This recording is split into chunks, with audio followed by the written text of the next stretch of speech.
Bantuan tunai kerajaan berjumlah 12.3 bilion ringgit telah disalurkan kepada rakyat.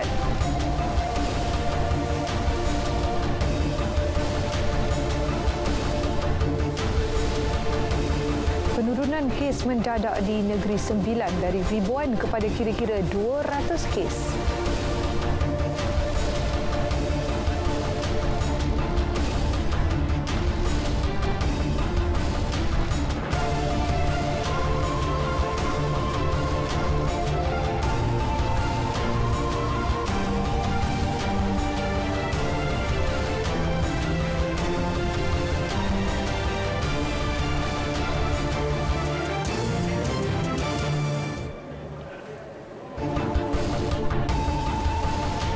Assalamualaikum dan salam sejahtera. Berita wilayah edisi 10 September 2021. Anda bersama saya Fahazin.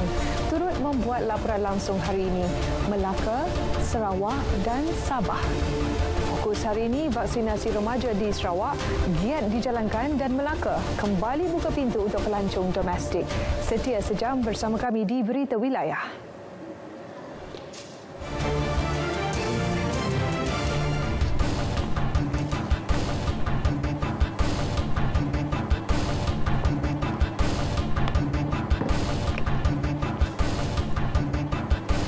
Saudara, lebih 10 juta rakyat terima pelbagai bantuan tunai kerajaan berjumlah 12.3 bilion ringgit. Ia merangkumi pembayaran bagi inisiatif termasuk bantuan prihatin nasional BPN 2.0, bantuan prihatin rakyat BPR tambahan dan bantuan khas COVID-19 BKC. Menerusi laporan laksana ke-67, Menteri Kewangan Tengku Datuk Seri Zafrul Tengku Abdul Aziz memaklumkan kesemua bantuan akan disalurkan secara berterusan sehingga penghujung 2021. Untuk tempoh September hingga Disember 2021, pembayaran bagi kesemua inisiatif bantuan tunai dianggarkan berbaki 4.8 bilion ringgit. Merangkumi BPR Fasa 3 dan rayuan, BKC Fasa 2 dan Fasa 3 selain bantuan kehilangan pendapatan BKP. Keseluruhannya sejumlah 17.1 bilion ringgit telah disediakan oleh kerajaan pada tahun ini bagi pelaksanaan kesemua inisiatif bantuan tunai yang telah dan akan disalurkan kepada penerima yang layak.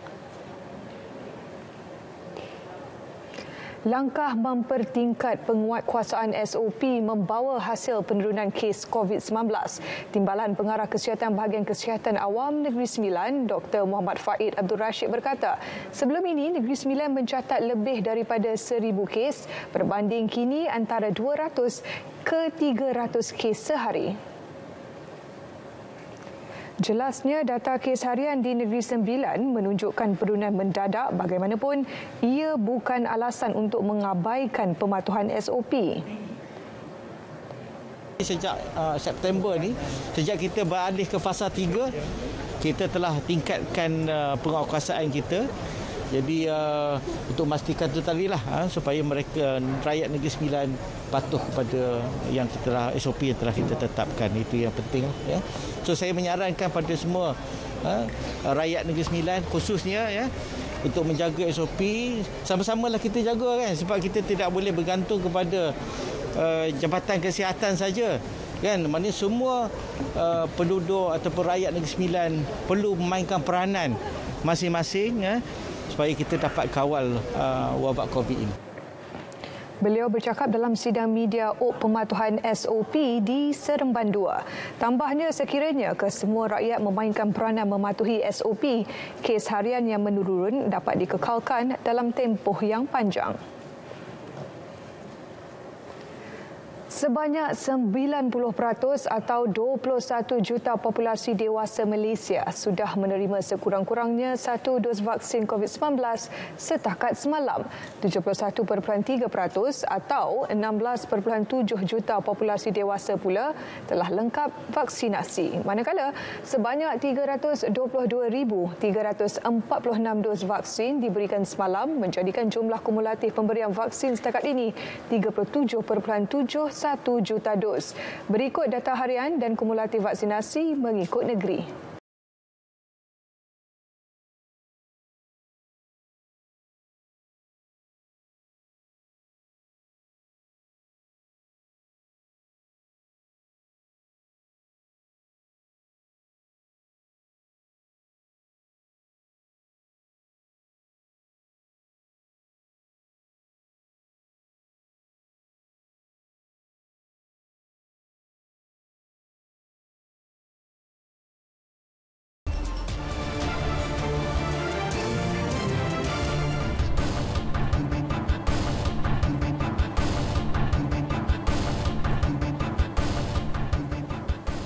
Melaka akan kembali membuka pintu kepada pelancong domestik selepas 95% pemain industri tersebut menerima sekurang-kurangnya 1 dos vaksin COVID-19. Exko Pelancongan, Kebudayaan dan Warisan Negeri Datuk Muhammad Jailani Khamis berkata, ia bersamaan 42,000 individu daripada keseluruhan 44,829 yang terlibat dalam sektor tersebut. Perkembangan di Melaka, kita terus bersama Nur Amalina Abdul Halim. Silakan Amalina. Ya Ifah, justru tambah beliau pihaknya sedang menyiapkan segala keperluan sebelum Melaka beralih ke fasa 3 Pelan Pemulihan Negara PPN yang dijangka Oktober depan. Antara inisiatif yang dilakukan adalah dengan memberi sijil pengesahan dos suntikan vaksin lengkap kepada penggiat industri sebagai usaha mengembalikan keyakinan kepada pengunjung. Jadi pada dalam persiapan ini memang nyari kita akan memberi sijil pengesahan bahawasanya kita nak pastikan penggiat industri pelancongan, terutamanya hotel-hotel accommodation, rumah-rumah makan atau restoran-restoran atau pusat-pusat pelancongan, pekerjanya mestilah 100% vaccinated dengan 3 dasar utama. Yang pertama sanitasi, kedua disinfeksi macam mana yang kita maklumkan, ketiga ialah SOP itu memang kita kekalkan dengan SOP yang relevan untuk fasa 3. Beliau ditemui selepas majlis penyerahan sijil pengesahan dos suntikan vaksin lengkap kepada penggiat industri pelancongan Melaka di Seri Negeri. Bertepatan dengan usaha tersebut, pihaknya juga bakal mewajibkan kesemua tempat tumpuan pelancong menggantung kain rentang dan sijil lengkap vaksinasi di premis masing-masing. Majlis Bandaraya Melaka Bersejarah MBMB merangkul anugerah khas Jean Paul Lee Ellier Prize for Heritage daripada Pertubuhan Bandar Warisan Dunia OWHC yang berpengkalan di Quebec, Kanada. Datuk Bandar MBMB Datuk Zainal Abu berkata, anugerah berkenaan sekaligus membuktikan Melaka masih kekal dalam senarai teratas sebagai bandaraya warisan dunia. Ujar beliau, penganugerahan itu hasil kerja keras, pengindahan serta penyediaan fasiliti di kawasan zon utama di Melaka. Antara kawasan tersebut ialah Jalan Hang Jebat, Jalan Tun Tan Cheng Lock, Jalan Kampung Pantai, Jalan Kampung Hulu dan banyak lagi. Adalah lebih kepada inisiatif Melaka sendiri di bawah Majlis Bandaraya dalam projek yang kita panggil Improvement and Conservation of Historical Urban Environment in the Historic City of Melaka, ataupun kita cakap penambahbaikan dan pemeliharaan persekitaran di bandar warisan di Bandaraya Melaka Sejarah.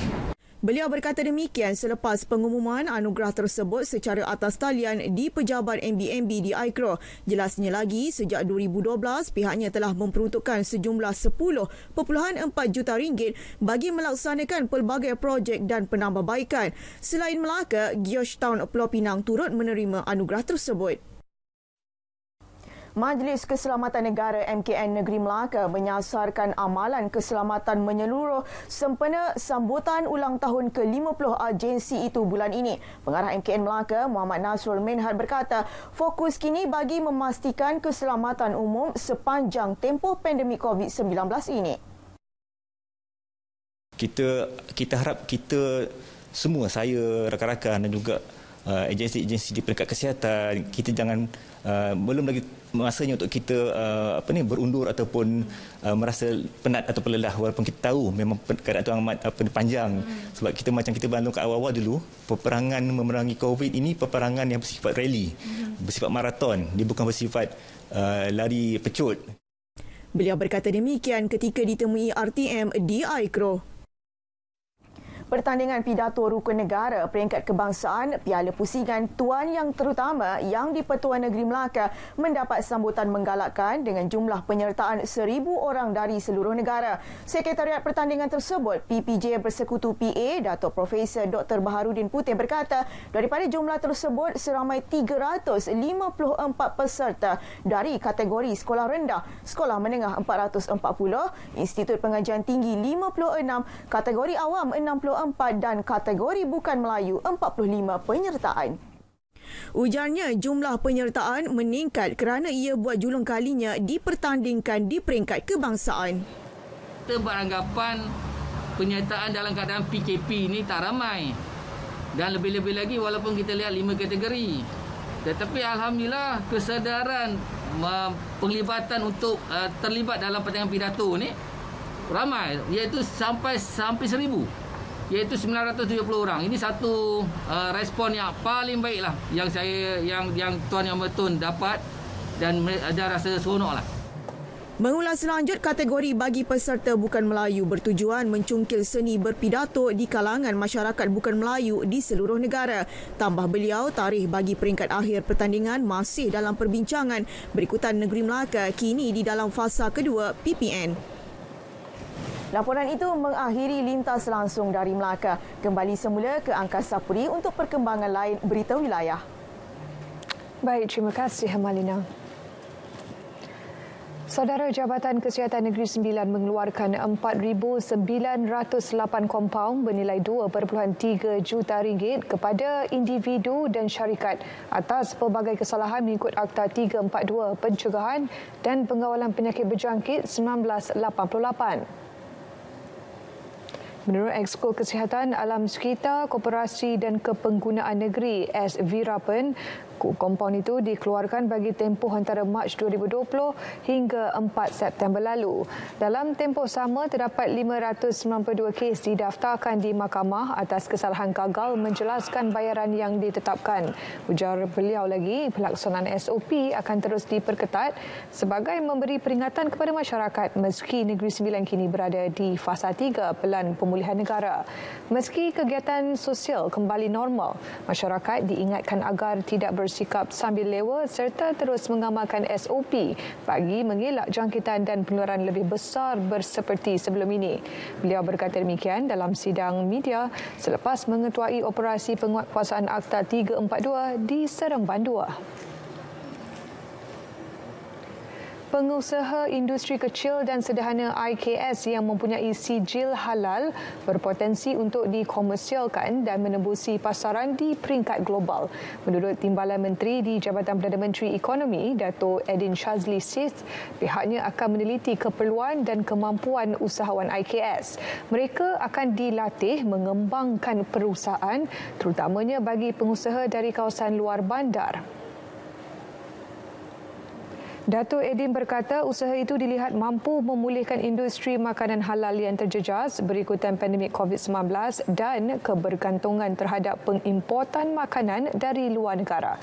Malah perkembangan industri berkenaan akan mengurangkan aliran defisit ke luar negara serta menjana peluang pekerjaan kepada masyarakat setempat. Memikirkan seperti apa yang kita sebutkan dulu cottage industry kan. Jadi kalau satu kampung ada satu produk, mungkin satu perkara yang boleh dipikir dan ditimbangkan untuk beri galakkan kepada orang kampung dan tahu nak ke arah mana untuk menyalurkan apa juga hasil bumi yang mereka ada.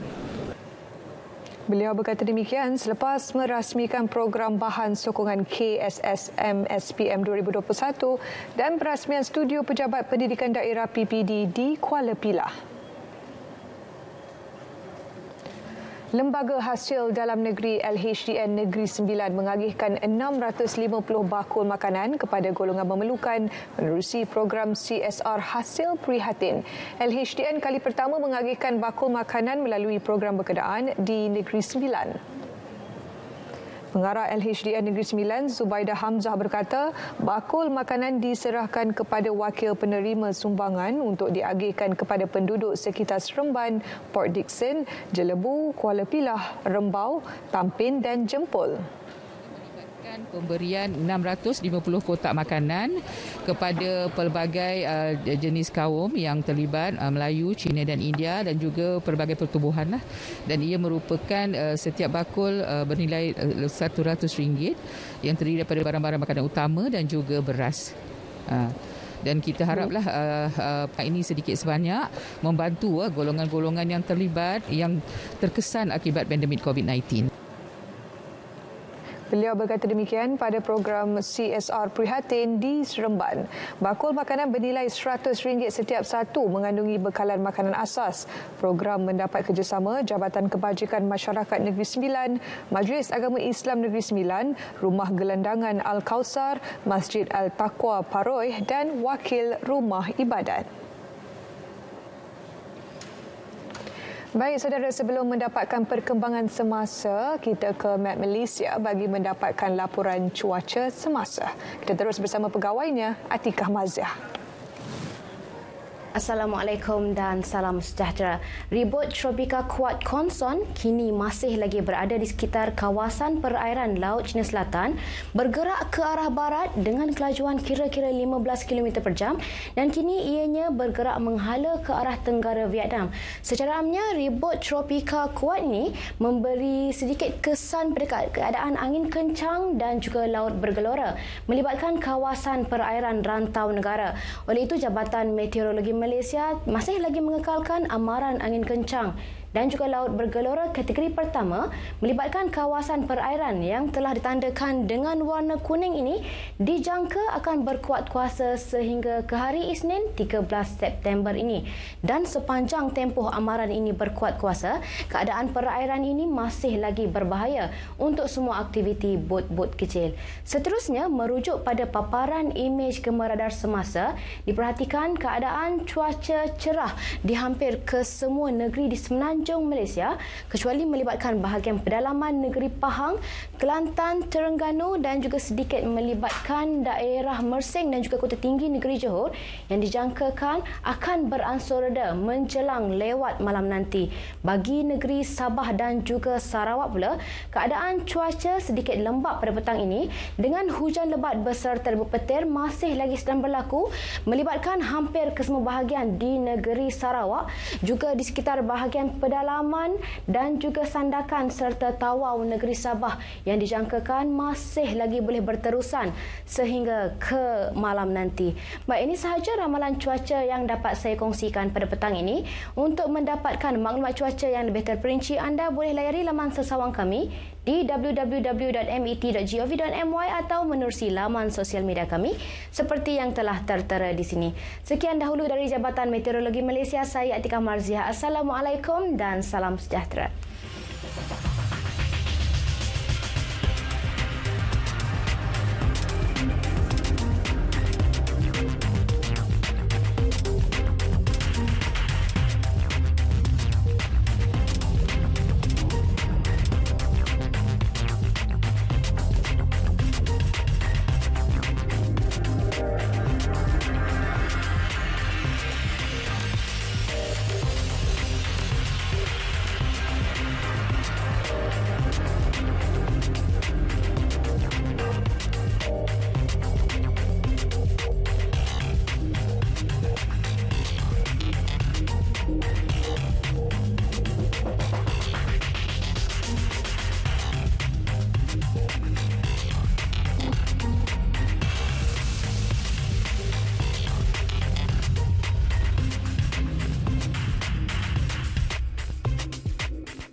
Unify duniamu hari ini dan nikmati kemungkinan tanpa had. Dapatkan peranti pintar daripada RM69 sebulan.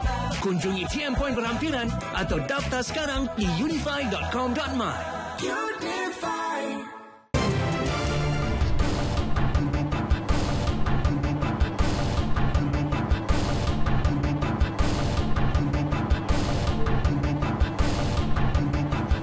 Bertemu kembali. 500 pekerja asing yang terlibat dalam sektor perikanan termasuk awak-awak bot, pengusaha bot, peniaga ikan serta usahawan produk perikanan menerima suntikan vaksin COVID-19 di Pusat Khidmat Dun Semerak Pasir Putih Kelantan hari ini. Ia sebagai usaha membantu kerajaan memperluas program vaksinasi selain bagi mencapai peratusan imuniti kelompok pada jangka masa yang ditetapkan. Menurut Exco Jawatankuasa Pertanian Industri, Asas Tani, Bioteknologi dan Alam Sekitar Negeri Kelantan, Tuan Muhammad Saripudin Tuan Ismail, pekerja asing berkenaan merupakan mereka yang mempunyai dokumen serta permit kerja yang sah.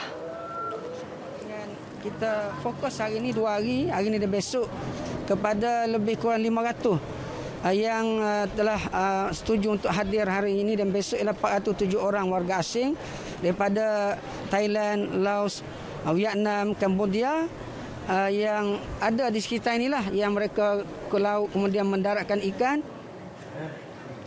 Beliau berkata demikian kepada pemberita selepas meninjau program vaksinasi Barisan Hadapan Industri Agro Makanan IVAC Pasir Putih Kelantan di Pejabat Khidmat Dun Semerak.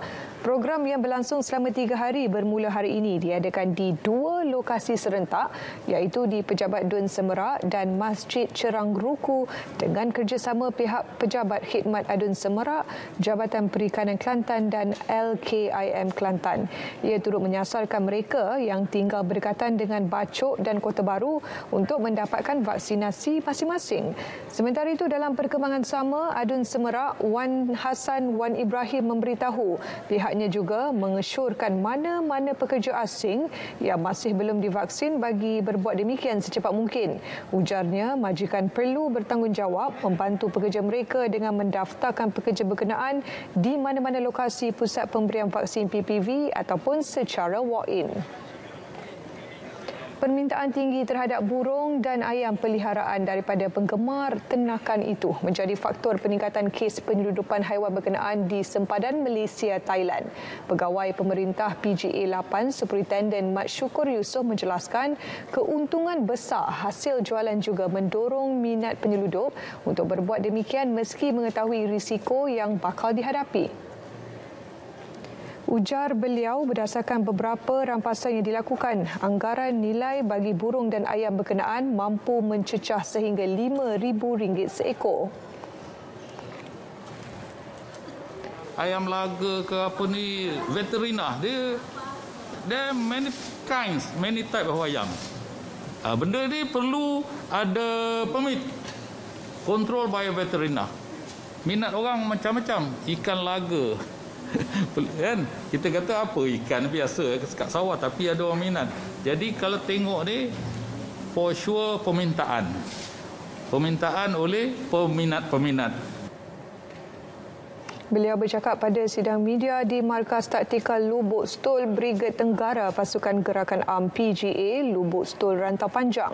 Sementara itu, Superintendent Mat Syukur memaklumkan sepanjang penugasan Ok Benting COVID-19 PGA 8 bermula 16 Ogos hingga semalam, pihaknya berjaya merampas sejumlah barangan dengan nilai lebih RM3 juta.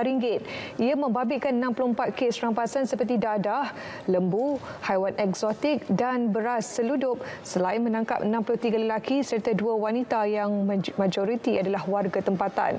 Kebanyakan suspek yang ditangkap berusia antara 30 hingga 50-an mengakui menjadikan penyeludupan di sepanjang Sungai Golok sebagai kerja sampingan.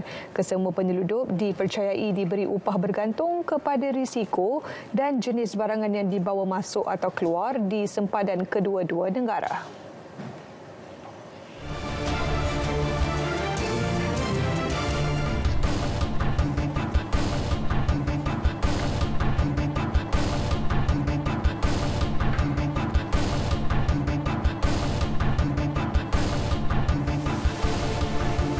Baik saudara, kita beralih ke negeri Sarawak. Antara fokus dari Bumi Kenyalang, program vaksinasi bagi golongan remaja giat dilaksanakan di negeri itu. Perkongsian lanjut kita bersama Vanessa Mering. Silakan V. Ya Ifa, ibu bapa atau penjaga di negeri ini dinasihat supaya membenarkan suntikan vaksin COVID-19 diberikan kepada anak-anak mereka yang berumur 12 hingga 17 tahun. Timbalan Ketua Menteri Datuk Ahmad Douglas Uga Ambas berkata, pemberian vaksin merupakan salah satu langkah untuk sama-sama menjaga kesihatan keluarga daripada dijangkiti COVID-19. Ujar Datuk Ahmad Douglas, kadar jangkitan bagi mereka yang positif COVID-19 adalah lebih rendah bagi yang telah menerima vaksin berbanding mereka yang tidak mendapatkan vaksin. Bercakap kepada RTM di Kuching, beliau yang juga pengerusi Jawatan Kuasa Pengurusan Bencana Negeri bagaimanapun berkata ia terpulang kepada ibu bapa atau penjaga sekiranya tidak memberi keizinan. Kalau ibu bapa tidak memberi keizinan, kita tidak dapat memberi vaksin. Kerana implikasinya adalah kalau ada apa-apa yang berlaku, kerajaan akan disalahkan.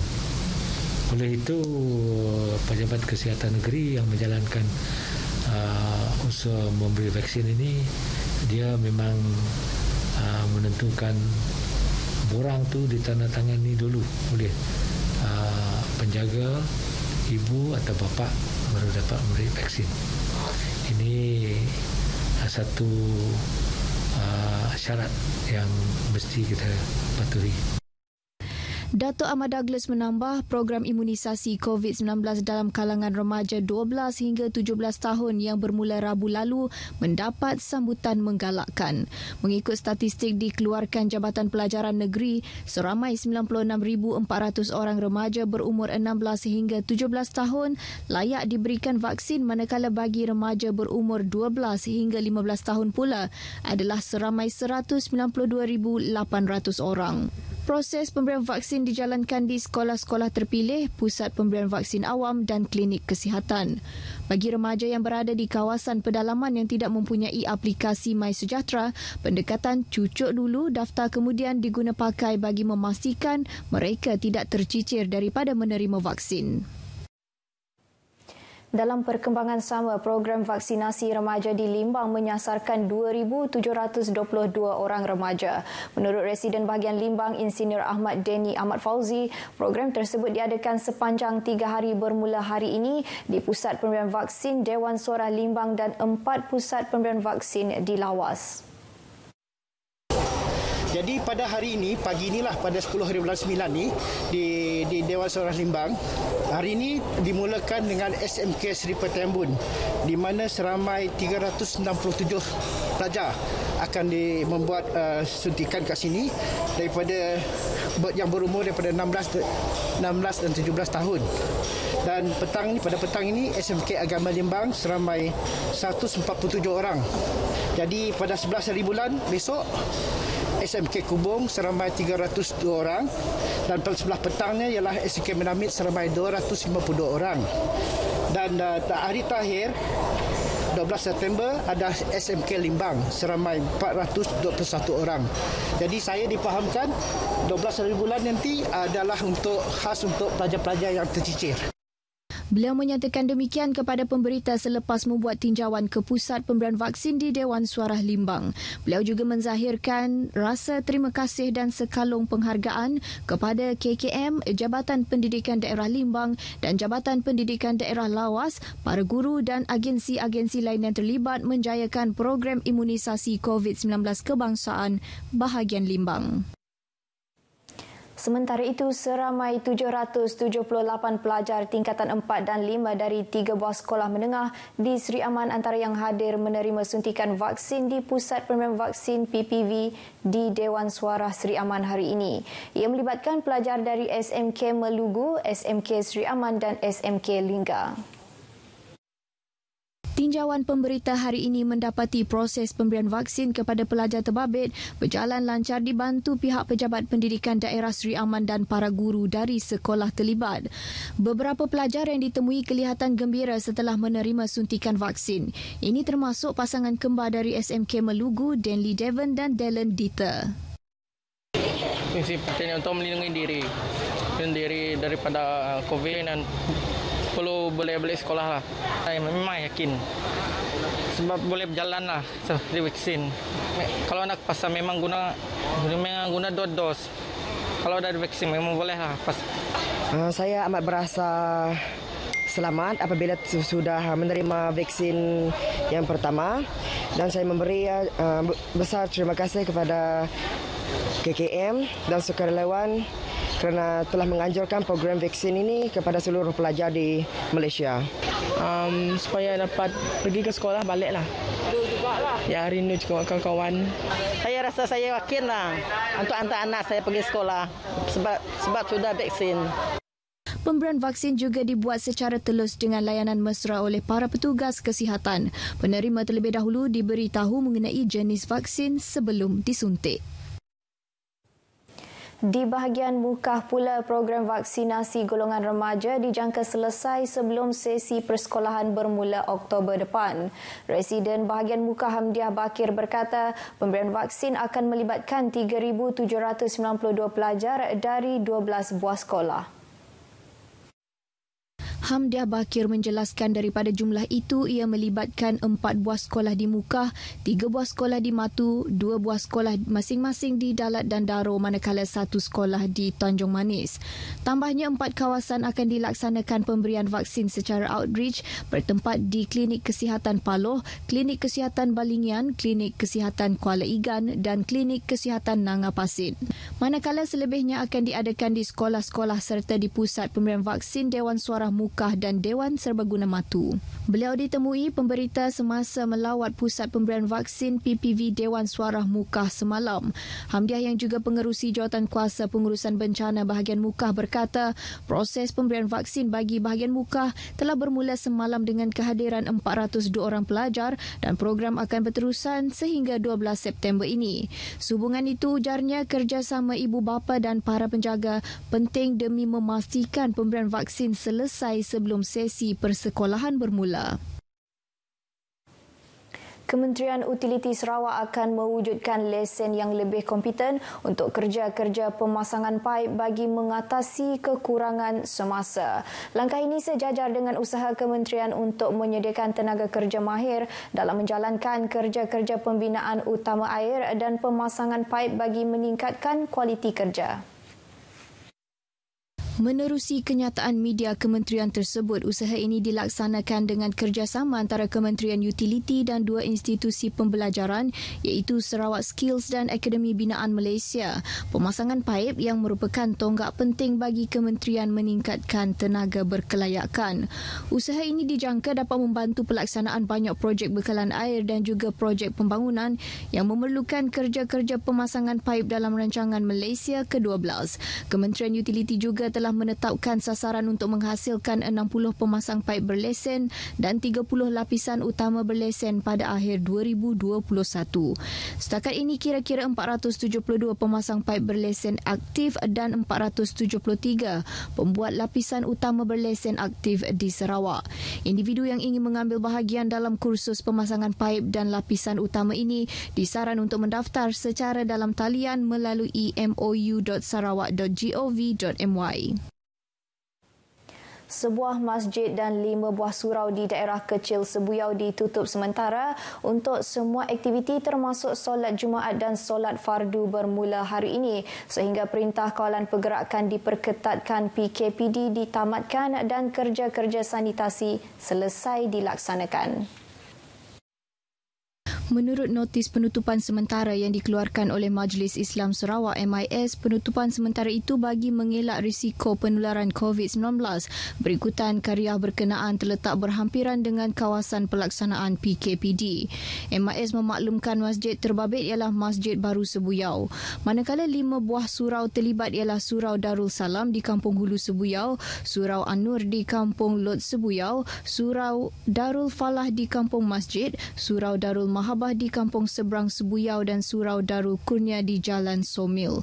Justeru MIS memaklumkan tiada sesiapa dibenarkan memasuki masjid dan surau berkenaan dalam tempoh tersebut kecuali 5 orang jawatan kuasa pengurusan masjid atau surau dan pegawai masjid atau surau yang bukan kontak rapat dan tidak bergejala sahaja bagi tujuan azan dan solat fardu.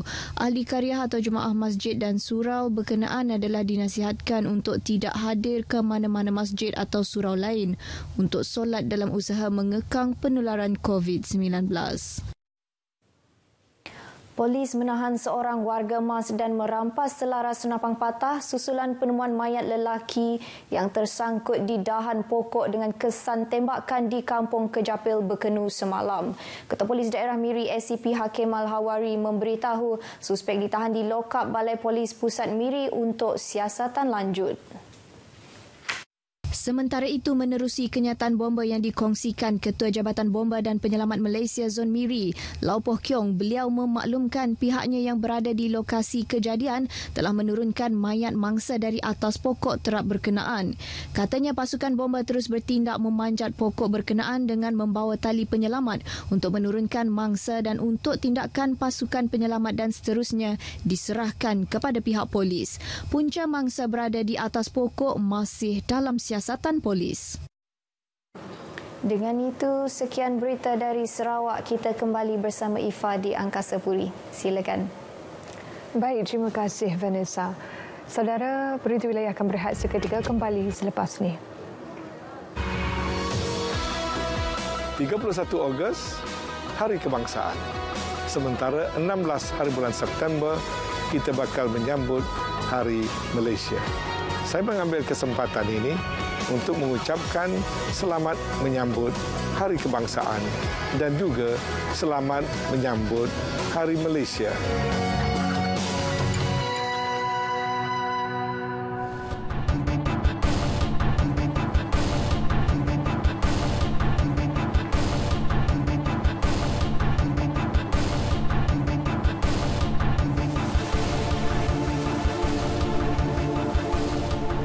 Bertemu kembali. Program vaksinasi COVID-19 kebangsaan PICK penduduk turut dijayakan dengan penglibatan sektor swasta. Ia mempercepat dan memperluas liputan imunisasi sekaligus membantu mencapai imuniti kelompok. Perkembangan dari negeri di bawah bayu, kita bersama-sama Rita Olusius Malik di studio RTM Kota Kinabalu. Silakan Rita. Baik Ifa. Program vaksinasi penduduk bagi mencapai imuniti kelompok tidak hanya dilaksana pihak berwajib seperti Kementerian Kesihatan. Sebaliknya, terdapat pihak lain yang turut sama menyumbang usaha agar liputan imunisasi lebih meluas dan cepat. Dipapar syarikat berkaitan Kerajaan Sawit Kinabalu dengan kerjasama Unit Pemimpin Pembangunan Masyarakat UPPM Benoni mengadakan program outreach menyasarkan 3,000 penduduk. Usaha ini membolehkan penduduk khususnya di kawasan terpencil yang mempunyai kekangan hadir ke pusat pemberian vaksin PPV statik menerima dos vaksin lengkap. Kita akan turun di kawasan, kita akan jejak mereka dan peranan ini berterusan. Jadi bila habis saja program di sini dan kita juga akan bantu untuk menggalakkan mereka untuk turun di PBB yang walk in. Jadi kita membantu dan kita bekerjasamalah dengan PBT seperti KKM, pejabat daerah dan juga yang lain-lain lah untuk membantu. Kita sediakan tempat dan juga dari segi logistik dan segala lah kita bantu di sana. Program ini berlangsung selama 2 hari di Kampung Benoni. Setakat ini sebanyak 58.83% atau 61,124 penduduk papar sudah menerima dos pertama, manakala 39.14% atau 40,663 pula lengkap dos vaksin. Jabatan Hal Ehwal Agama Islam Sabah Jahins menganjurkan majlis tahlil dan doa selamat sempena sambutan Hari Malaysia di Masjid Negeri Sabah, Kota Kinabalu malam tadi. Ia dihadiri Menteri Tugas-Tugas Khas merangkap pengerusi jawatan kuasa pelaksana majlis berkenaan, Datuk Muhammad Arifin Muhammad Arif. Datuk Arifin ketika ditemui pemberita berharap agar semua lapisan masyarakat khususnya belia sentiasa memperingati dan menghayati jasa para pejuang serta tokoh kemerdekaan. Dalam masa sama menjadikan cabaran semasa pandemik sebagai pengajaran untuk menguatkan jati diri sebagai anak merdeka. Di samping kita menghadapi ujian COVID ini dengan beberapa formula atau kaedah, misalnya dari sudut penjagaan kesihatan, vaksinisasi yang sangat penting. Di samping itu juga perlu ada kekuatan rohani, iaitu ketabahan, kekuatan jiwa, yang mana ini juga merupakan salah satu ubat atau penawar dalam. Terdahulu, Datuk Arifin turut meluangkan masa menziarahi pusara bekas Yang di-Pertuan Negeri Sabah, Allahyarham Tun Sakaran Dandai di Makam Pahlawan. Majlis sama turut diadakan di masjid dan surau seluruh negeri dengan pematuhan prosedur operasi standard SOP ketat. Semua lapisan rakyat diminta sama-sama menggembleng idea dan tenaga menjaga asas penubuhan negara Malaysia. Timbalan Ketua Menteri Datuk Seri Bung Mokhtar Radin berkata, tanggungjawab memelihara kesejahteraan negara merupakan satu amanat yang perlu dipelihara dengan baik. Negara Malaysia terbentuk bukan dengan jalan mudah. Menurut Datuk Bong, ia menuntut pelbagai pengorbanan dan kegigihan kepimpinan di semua peringkat termasuk Persekutuan Sabah maupun Sarawak. Beliau yang juga Menteri Kerja Raya dan Pengerusi Jawatan Kuasa Induk sambutan Hari Malaysia 2021 menyatakan demikian ketika merumuskan intipati webinar Bual Bicara Hari Malaysia secara maya. Terdahulu ia dirasmikan Setiausaha Tetap Kementerian Kerja Raya Muhammad Jasmin Julpin yang juga pengerusi jawatan kuasa pelaksana sambutan tahun ini. Bual bicara ini dihoskan Dr. Paul Porodong dan dibarisi 3 panel iaitu pensyarah Fakulti Sains Sosial dan Kemanusiaan Universiti Kebangsaan Malaysia Profesor Madya Dr. Muhammad Syamsuddin, pensyarah Fakulti Sains Sosial Universiti Malaysia Sarawak Dr. Lucy Sebli Sedelson dan pensyarah kanan Pusat Penataran Ilmu dan Bahasa Universiti Malaysia Sabah Dr. Romzi Ationg. Jabatan Bomba dan Penyelamat Malaysia JBPM Sabah sentiasa bersiap siaga daripada aspek logistik maupun keanggotaan bagi menghadapi keadaan cuaca tidak menentu ketika ini dan musim tengkujuh yang dijangka sehingga November ini. Ketika dihubungi pemberita RTM di Kota Kinabalu, penolong pengarah bahagian operasi negeri JBPM Sabah, Misran Bisara memberitahu, selain terdapat pertambahan aset dan petugas, pasukan juga dikerah awal ke lokasi panas bagi menangani sebarang bencana dan tidak hanya menjurus kepada banjir. Aset yang terdapat di Sabah adalah mencukupi kerana setiap balai dilengkapi dengan bot dan juga kenderaan 4x4 bagi pengoperasian banjir. Dan sekiranya berlaku kes di luar jangka, Jabatan Bomba Negeri Sabah akan menggerakkan pasukan dan juga aset dari balai-balai rampiran atau balai yang lain. Ditanya berhubung cabaran dihadapi JBPM dalam tempoh pandemik ini, katanya selain perlu melakukan tugasan penyelamatan dengan prosedur operasi standard SOP ketat, anggota bomba juga turut berisiko dijangkiti pandemik. Bagaimanapun tugasan yang diamanahkan tetap dilaksana sebaik mungkin. Sementara itu, sebanyak 740 sumbangan bakul makanan diagihkan kepada 8 kampung yang terjejas akibat banjir di Beaufort baru-baru ini. Ia diserahkan Ahli Dewan Undangan Negeri Adun Lumadan Ruslan Muharam di Kampung Kukup dan Kampung Jabang Beaufort. Antara kampung lain yang menerima sumbangan bakul makanan ialah Kampung Mentulud, Kampung Bangkalak, Kampung Berumbai, Kampung Lago, Kampung Suasa dan Kampung Kangsa. Sementara itu, Ruslan turut menerima sumbangan daripada Badan Bukan Kerajaan AGO, antaranya Guang Yitang, Sukarelawan Tabung Darah dan Persatuan Bulan Sabit Merah berbentuk bekalan makanan harian. Ia akan diletakkan di Food Bank 7 buah masjid sekitar Beaufort. Ruslan turut berkesempatan mengadakan lawatan teknikal meninjau kawasan cadangan projek lencongan di Sungai Padas daripada terusan suasana bahan ke Belampat sebagai langkah mengatasi masalah banjir di Beaufort. Baik, sekian paparan dari negeri di bawah Bayu. 6 hari lagi kita akan menyambut Hari Malaysia. Sabah menjadi tuan rumah bagi sambutan yang diadakan secara hybrid kali ini. Terus semarakan rasa cinta kepada tanah air.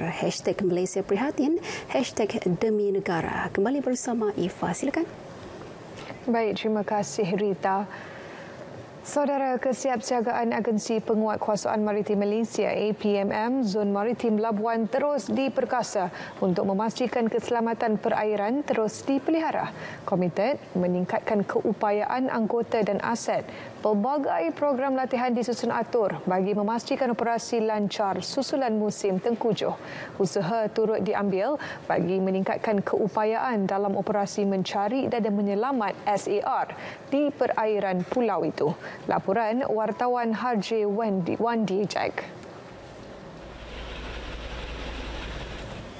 selaku agensi utama dalam tugasan mencari dan menyelamat melibatkan insiden maritim, simulasi latihan Internal Search and Rescue Exercise ISAREX 2021 APMM Zon Maritim Labuan bertujuan untuk kesiapsiagaan bagi menghadapi situasi kecemasan atau bencana melibatkan kawasan perairan Labuan. Pengarah APMM Zon Maritim Labuan, Kapten Maritim Nudin Jusoh berkata, latihan dilaksana di perairan Brunei Bay sekitar 5 batu nautika dari Labuan. Dan latihan ini bertujuan juga untuk memberi kecekapan kepada anggota, memandangkan musim sekarang musim hujan dan kita menjangkakan takut ada berlaku kejadian-kejadian yang memerlukan bantuan kita di laut. Jadi kita dah melatih anggota untuk kecekapan ke arah itu. Senario latihan yang mereka lalui melibatkan kebakaran bot nelayan berpunca daripada tong simpanan petrol akibat penyalaan api rokok. Insiden mengakibatkan seorang daripada nelayan meninggal dunia ketika cuba memadamkan api, manakala 2 lagi berjaya menyelamatkan diri dengan terjun ke laut. Pihak kapal telah melaksanakan operasi menyelamat mangsa dan naik ke kapal sebanyak 2 orang. Dan kita telah melapor kepada MRSC di Kota Kinabalu untuk search SAR diaktifkan. Dan apabila SAR diaktifkan, kita arahkan bantuan daripada nelayan-nelayan dan juga kita punya ada satu bot lagi yang untuk melakukan search di kawasan tersebut. Susulan insiden itu, aset jabatan dikerah ke lokasi kejadian untuk membantu memadamkan kebakaran dan seterusnya melaksana operasi menyelamat. Dalam mengimplementasikan MKN20, iaitu agensi yang melaksanakan search and rescue di laut. Dalam masa yang sama, kita melatih anggota-anggota sama ada untuk melaksanakan tugas search and rescue ni. Dan kebetulan kita punya aset yang ada ni adalah aset yang memang akan terlibat dengan search and rescue. 58 anggota terlibat dalam latihan tersebut selain sebuah bot Jabatan Kerja Raya JKR, bot peronda kilat 40 dan kapal maritim KM Adil. Pihaknya juga merancang satu sesi latihan bersepadu melibatkan beberapa agensi dalam meningkatkan kerjasama serta berkongsi kemahiran agar operasi SAR akan datang berjalan lancar.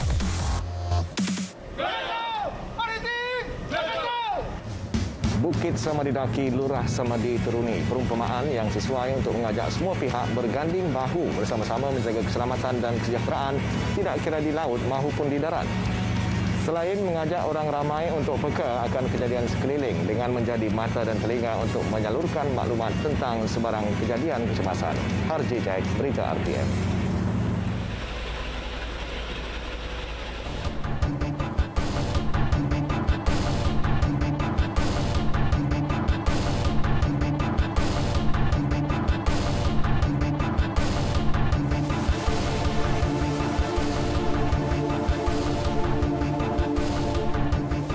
Wanita dan teman lelakinya didakwa di Mahkamah Magistrate Bandar Baru Bangi atas pertuduhan membunuh anak lelakinya yang berusia 3 tahun awal bulan lalu.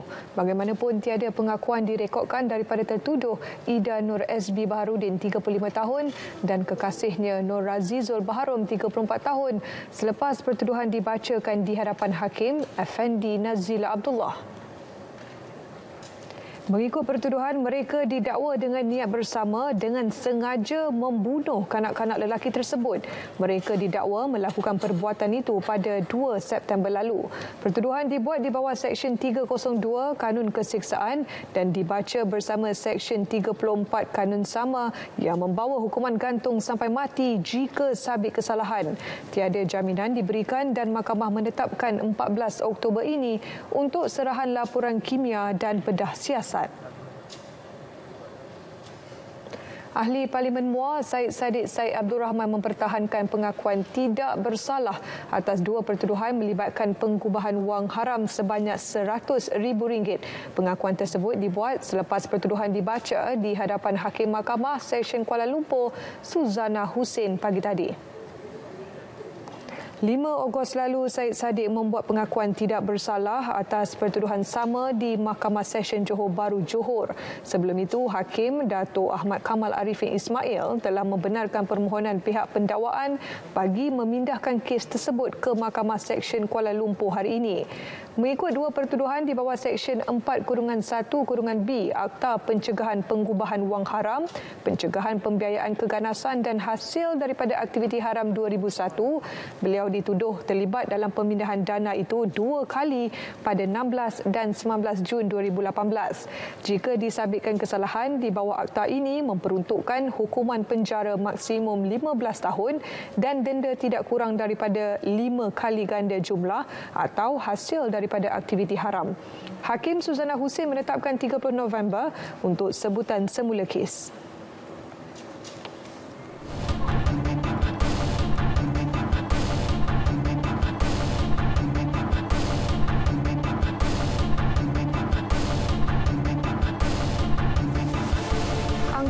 Lembu berkeliaran di Lebuh Raya. Seorang penunggang motosikal maut di kilometer 91.3 Lebuh Raya Utara Selatan Plus dekat Sungai Petani malam tadi. Manakala sepasang suami isteri terselamat walaupun kereta mereka gagal mengelak kumpulan lembu berkenaan. Menurut Timbalan Ketua Polis Daerah Kuala Muda, Superintenden Anwar Abdul Rahman, dalam kejadian pukul 9.10 malam itu, mangsa Khairul Idham Baharudin, 27 tahun, terbabas selepas melanggar lembu di Lebuh Raya berkenaan. Mangsa meninggal dunia di lokasi kejadian akibat parah di bahagian badan dan kepala. Ketika kejadian, mangsa yang bekerja sebagai pemandu kren di Pulau Pinang dalam perjalanan pulang ke rumahnya di Taman Gurun Jaya. Mayat mangsa dihantar ke Hospital Sultan Halim Shah untuk bedah siasat.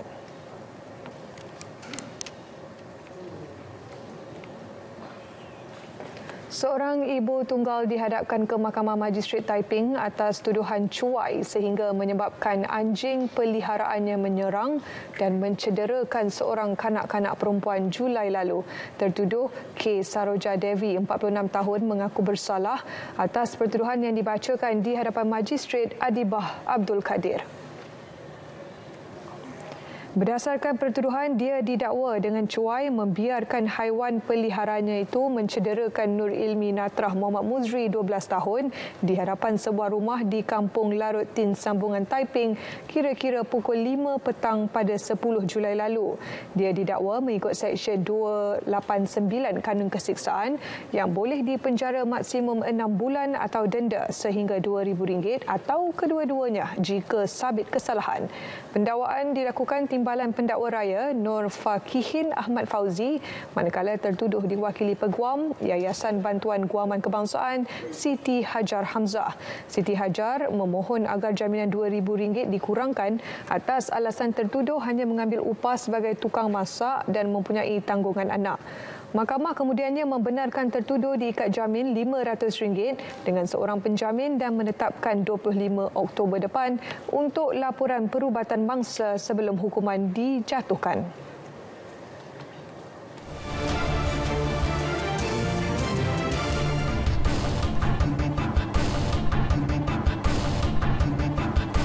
Baik, sedikit pengembangan sukan. Kesemua pemain bagi Piala Tun Abdul Razak 2021 dan Liga Hoki Remaja Malaysia MJHL 2021 diwajibkan untuk melengkapkan 2 dos vaksin sebelum bersaing. Syarat itu merupakan sebahagian daripada prosedur operasi standard SOP yang ketat bagi penganjuran kedua-dua kejohanan tempatan berkenaan.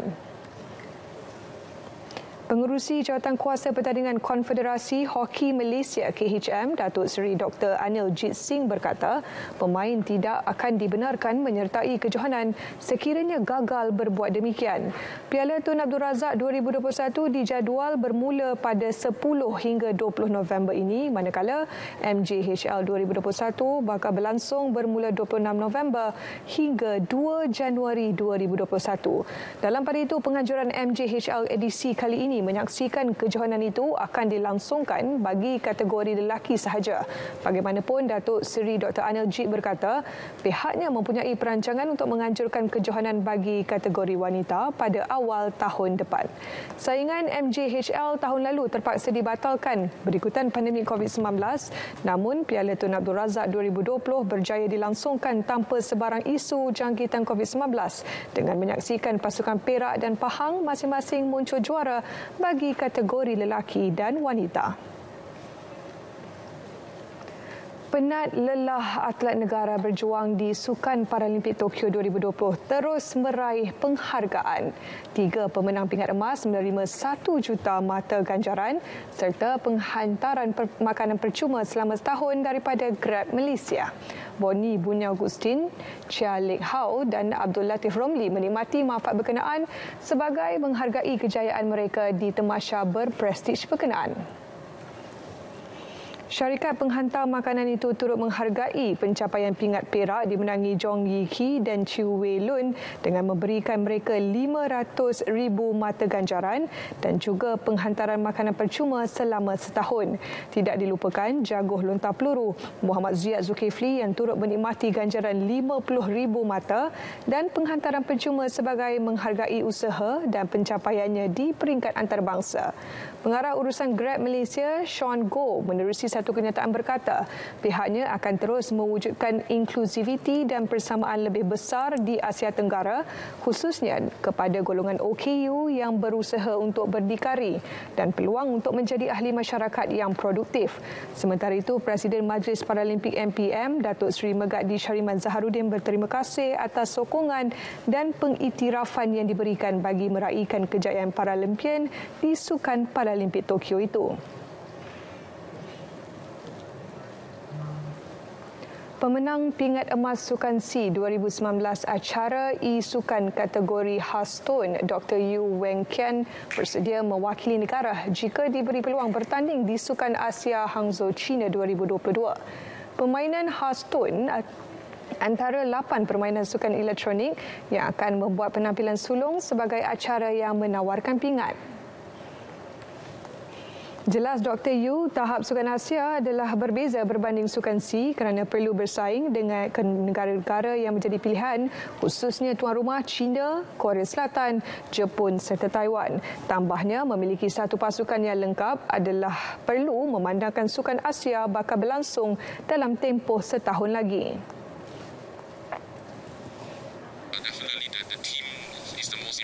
So it's not just myself that is necessary, but I believe a strong team with the coach, a sparring partner, definitely with resource providers such as gaming equipment. So all those are the necessary tools that we need to compete at the highest level. Jika mendapat kebenaran, ini adalah penampilan sulung buat pemegang PhD kejuruteraan elektrik itu. Perkembangan terbaru ini tentunya sesuatu yang dinanti-nantikan peminat e-sukan. Susulan sebelum ini hanya menjadi sukan demonstrasi di Sukan Asia Jakarta Palembang 2018.